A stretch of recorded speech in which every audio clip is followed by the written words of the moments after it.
oggi è una data storica, apre il cantiere, quello finale per la ristrutturazione della scuola Gabelli, è il secondo lotto di lavori che facciamo e questo è quello più grande. Gli ultimi passaggi burocratici si sono conclusi una manciata di minuti prima delle 11:30, quando il portone della scuola Gabelli è stato ufficialmente riaperto e i lavori sono stati consegnati all'impresa, che dal 4 novembre inizierà l'intervento delicato e chirurgico di recupero strutturale dell'edificio. Parole d'ordine: innovazione e sicurezza.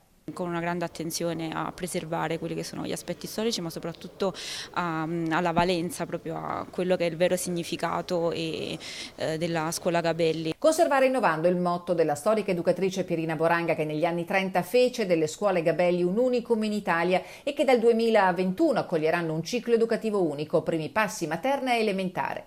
Questo ci consente di lavorare in parallelo sulle mura fuori e contemporaneamente sulla formazione dei nostri insegnanti e anche dei genitori sostanzialmente, per fare in modo che non venga recuperata semplicemente una scuola, ma venga riaperto un polo dell'educazione. Saranno preservati i pavimenti e i serramenti manterranno quell'unicità che ha contraddistinto la scuola, luminosa in ogni suo angolo. Non si potrà più usufruire della piscina, che sarà trasformata in aula teatrale, e il giardino, ricchissimo di essenze, tornerà al suo antico splendore.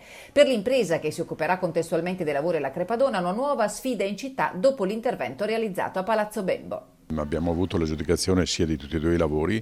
Il Crepadona, per motivi legati a una mostra che è attualmente in corso, ci permette solo di iniziare verso il 4 di novembre, e abbiamo deciso, visto che ci organizziamo col cantiere e tutto, di iniziare nello stesso giorno. Una giornata storica perché segna finalmente la fine dei vandalismi di cui l'edificio delle Gabelli è stato oggetto negli anni e pure recentemente, sia esternamente che internamente.